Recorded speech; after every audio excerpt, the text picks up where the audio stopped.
Ano Ah, dun? tara, let's go. Maganda dun. Daming Butterfly garden. majestic. Let's go inside. Oh, I like it. Hi.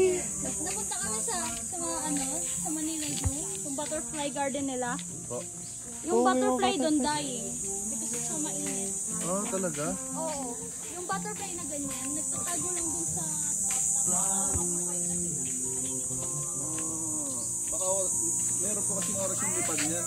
Yan o, guys. Eh, flower. Kasi doon na mainit. Gusto kasi... Walang shade. Totally. Tapos, napakarami tao sa baba. Parang nadidisturb sila. Tapos, doon sila pupunta doon. Tapos, naluluto sila. Gusto po kasi niya nung medyo malamig yung kalmadong temperatura lang, hindi mainit, hindi malamig. Pero pag sobrang init yan, sinisilong sila sa mga puno at di natin dumadapo.